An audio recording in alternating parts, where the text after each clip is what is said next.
반갑습니다. 주식탐구생활 전재인입니다. 이번 시간에는 지난주에 예고해드렸듯이 니콜라에 관련된 내용을 가지고 생각해보는 시간을 갖도록 하겠습니다. 하나그룹이 니콜라에 지분을 투자했는데 과연 이것이 신의 한 수가 될 수 있는지 우리가 살펴보도록 하죠. 제2의 테슬라라고 불리는 니콜라가 우회 상장하면서 지분 가치가 7배나 급등하는 뉴스가 나오자 하나그룹주가 급등락하는 그런 모습을 보였습니다. 하나그룹의 장담이죠. 김동관의 해안이다 이러면서 18개월 만에 일단 장부상 투자이익은 7배가 껑충 뛰었다. 그런데 이거보다도 중요한 것이 있습니다. 지분가치 상승도 땡큐입니다만 앞으로 그들하고의 협업 관계가 더 중요하니까요. 하나그룹이 어떤 방식으로 지분에 투자했냐면 하나에너지하고 하나종합화학이 5천만 달러씩 총 1억 달러를 투자했습니다. 합병법인 지분의 6.13%를 보유하고 있는데 오늘 새벽 마감한 니콜라의 시총은 200억 달러가 넘었습니다. 자, 6%의 지분 가치니까 12조죠. 1200억 투자해서 지금 12억이니까 10배 번 겁니다. 더 높은 지금 지분 가치가 됐죠. 하지만 이거보다 중요한 건 맡은 역할이 있다는 겁니다. 하나에너지의 경우 니콜라의 수소 충전소에 태양광 발전으로 생산한 전력을 우선적으로 공급할 권한을 가지고 있고요. 하나종합화학 같은 경우는 수소 충전소의 운영권을 확보를 했습니다. 그러니까 이런 지분 투자뿐만 아니라 협업할 수 있는 방안도 마련했다는 것이 긍정적으로 볼 수 있는 거고요.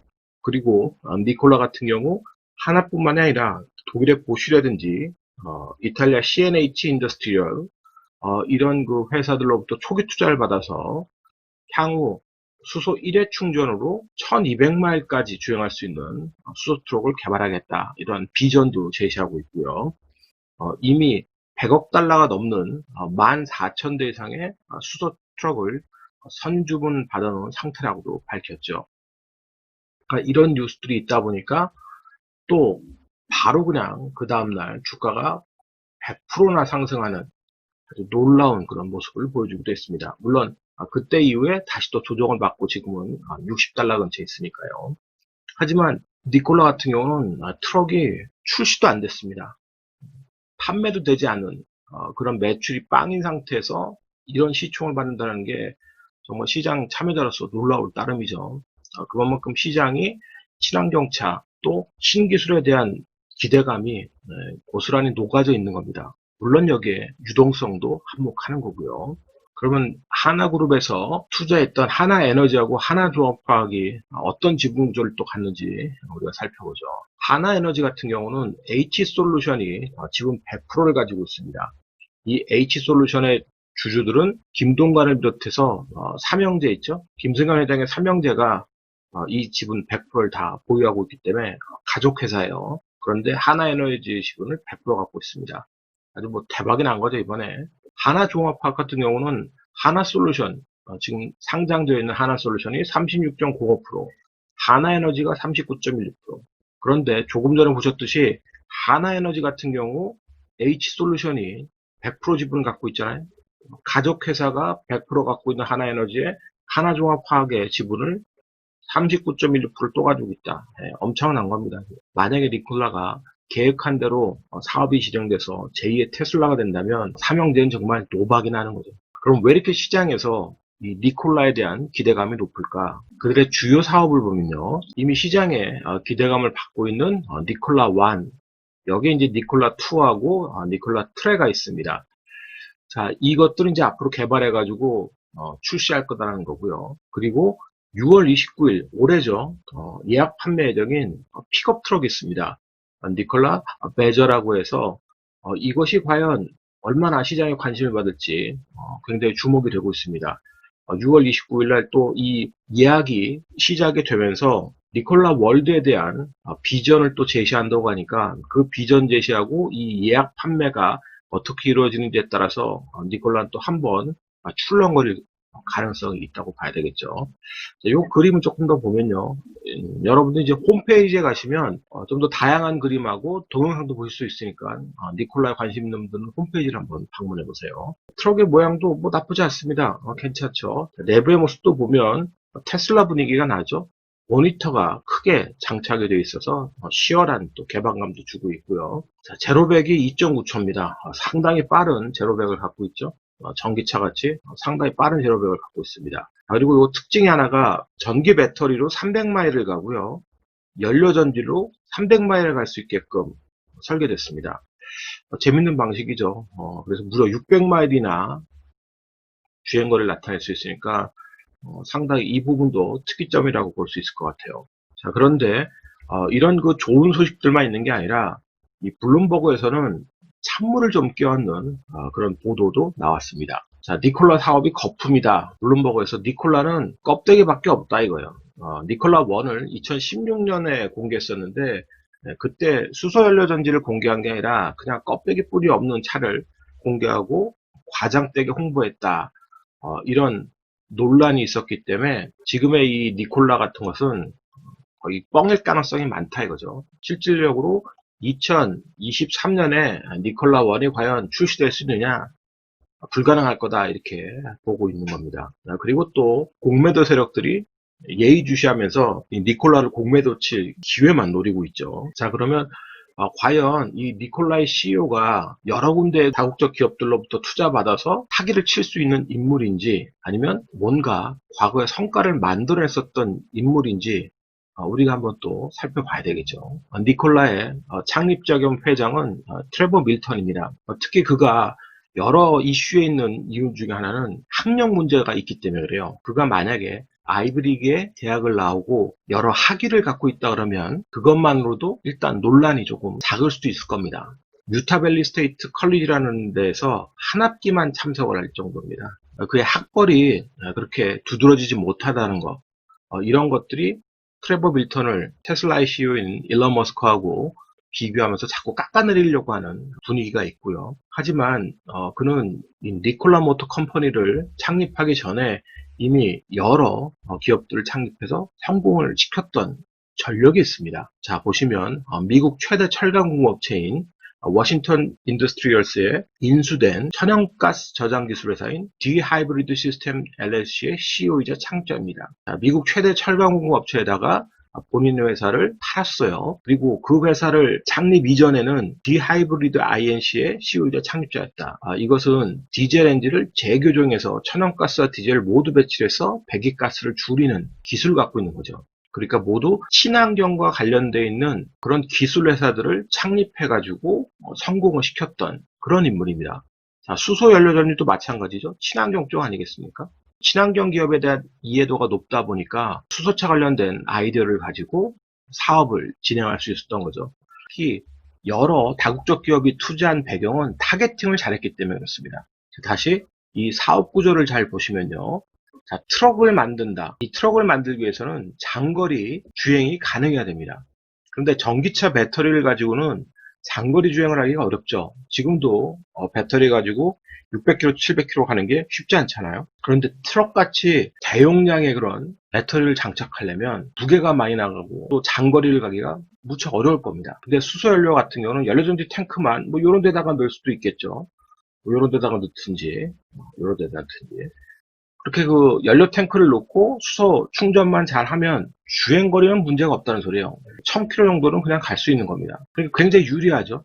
1000km 가까이 주행이 가능하기 때문에 그들은 승용차 시장에 대해서는 진출하지 않겠다라고 아예 못을 박았습니다. 수소 트럭하고 픽업 쪽 이쪽에 관심이 많다. 특히 이제 픽업이 제일 빨리 출시될 예정인데 여기에 대한 기대감이 상당히 있다라고 지금 밝히고 있는 거고요.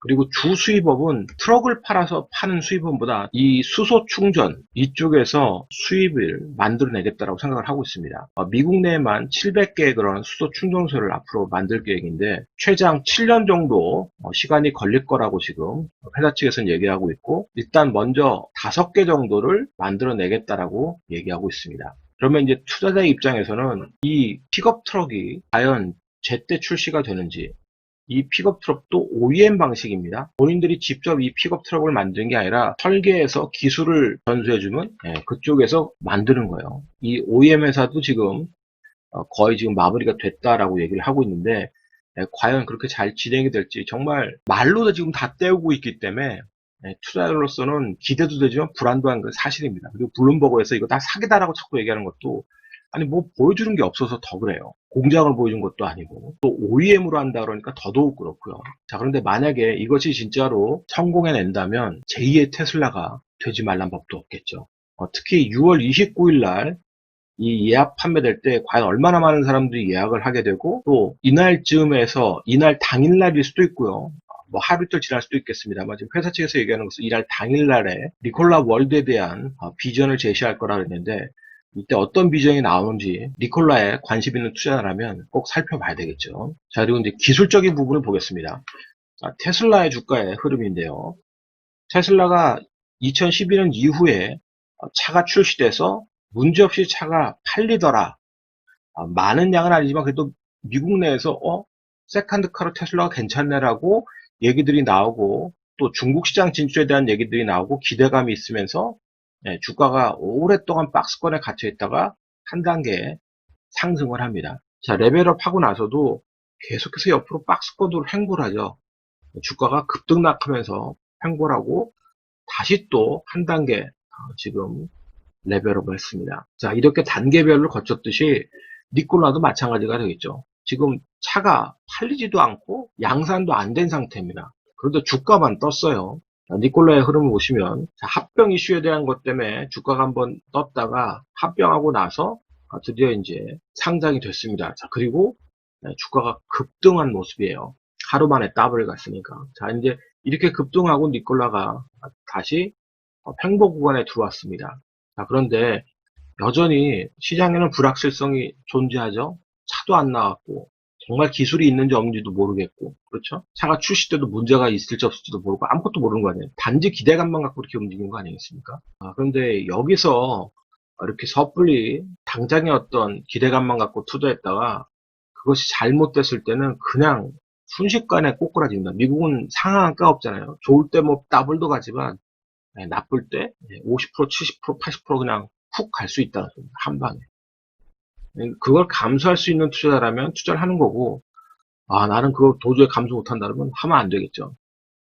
그럼 오로지 기술적과 상황적 대처만 해야 될 겁니다. 그 기술적 대처는 뭐겠어요? 만약에 이번에 29일 날 성과가 나와서 급등이 나오면 그때 따라 들어가는 게 아니라 기다렸다가 그 이후에 눌림목을 노리거나 아니면 지금처럼 횡보하고 있을 때 요 저점을 라인으로 두고 이 저점 깨면 그냥 나온다. 요 저점 안 깨면 29일까지 기다렸다가 29일 날 그런 재료가 좋게 나왔을 때 급등 나오면 그때 매매해서 차익 실현하고 나오든지 그렇게 전략을 짜야 될 겁니다. 장기간으로 갖고 가겠다는 것은 두 가지 리스크를 가지고 있어야 된다 그랬죠. 하나는 잘못됐을 때 정말 끝장난다라는 거. 모든 계획들이 다 빠그라질 때 얘기하는 거예요. 출시일 같은 것들이 딜레이만 돼도 주가는 쉽게 급락을 또 만들 거예요. 그리고 증자에 대한 부분이 있습니다. 당장 돈을 벌지 못하기 때문에 회사 입장에서 계속 돈을 써야만 되는데 지금 당장은 아니죠. 어느 순간에 충정소 확충이라든지 양산에 들어가는 비용이 더 들어가야 된다. 이런 비용 문제가 생기면 언제든지 또 증자를 할 수 있는 거예요. 요 두 가지 부담을 내가 안을 수 있는지 다 본인 입장에서 판단해야 되는 겁니다. 국내 주식인 하나솔루션 그리고 수소차 관련해서 연료전지 관련주들이 급등했었는데 이걸 이제 투자하실 분들은 역시 기술적으로 대응할 수밖에 없습니다. 자, 하나 같은 경우 지주사고 시총이 지금 조정받아서 1조 7천억 정도로 작아졌습니다. 자, 지난번에 급등했다가 다시 눌림목이 깊어지면서 지금 급락하는 그런 모습을 보였었죠. 일단 22평선도 있고 저점을 뭔가 좀 지지를 좀 해보려고 합니다. 그런데 급락을 했을 때 거래량을 보시면 알겠지만 거래량이 대량 거래가 터지지 않았어요. 다행히도. 그렇기 때문에 니콜라의 주식이 빠지지 않고 또 급등하면 같이 또 연동해서 움직이려고 하는 속성을 또 보이게 될 겁니다. 수급을 보시면 개인도 지금 들어와 있지만 기관도 같이 들어가 있습니다. 개인뿐만 아니라 기관도 들었다. 특히 이제 개인 같은 경우도 큰손 개인들이 같이 참여하고 있는 걸로 보이기 때문에 한 번에 죽지 않고 니콜라 주식에 연동하면서 계속 트레이딩을 하겠 거예요. 개인이나 기관들이. 근데 지금은 저점에서 수급만 조금 따라주고, 그러니까 이 하나 자체로 보는 게 아니라 니콜라 주식을 항상 보면서 연계해서 투자를 해야 되는 겁니다. 매매를. 자, 하나솔루션 같은 경우 36% 정도 지분을 갖고 있죠. 자, 보시면 급등했다가 옆으로 플랫폼을 만들었습니다. 급등은 크지 않았는데 오히려 눌림목은 더 작았죠. 그러니까 에너지를 지금 모으고 있기 때문에 이 하나솔루션으로 에너지가 모아서 수급이 붙으면 이게 이 고점을 돌파할 가능성이 많습니다. 아무래도 이제 직접적인 관여가 있으니까요. 다만 시총이 이건 이제 2조 9천억으로 시총 부담을 좀 안고 있습니다. 그리고 태양광 산업이라는 것도 지금 조금 주춤하는 그런 상황이기 때문에 업황도 조금 더 좋아져야 되고요. 이제 그런 부분이 있습니다만 어쨌든 니콜라 주식이 계속 고점에서 좋은 모습을 보이고 29일 날 좋은 소식이 나오면서 급등한다면 하나솔루션도 일정 부분 움직이면서 이 고점 돌파 한번 시도할 가능성이 있겠죠. 자, 보시다시피 기관이 지금 또 최근에 들어와 있는 상태입니다. 개인들이 지금 핸들링을 했어요. 그러니까 이 개인들은 그냥 개인이 아니라 일정 부분 세력화된 개인들이 같이 움직이고 있다라고 보셔야 될 것 같습니다. 자, 그리고 두산 퓨얼셀 연료전지 관련돼서 이번에 가장 큰 급등을 만들었는데 아무래도 이제 M&A 이슈도 있고요. 그리고 기술력도 국내에서는 이제 두산 퓨얼셀이 가장 좋기 때문에 그것을 지금 반영하고 있는 과정입니다. 네, 급등했고 완전히 뭐 장대 연봉을 맞았는데 다행히 이 장대 연봉의 거래량이 대량 거래가 실리지는 않았습니다. 그래서 아직까지는 기회가 좀 남아 있고요. 자연스럽게 떨어져서 눌림목이 나오면서 수급 붙는 시점을 기다리면 될 것 같아요. 자, 보시면 기관, 외국인, 개인이 서로 주거니 받거니 합니다만 그래도 큰 물량들은 지금 기관하고 외국인들이 좀 다루고 있습니다.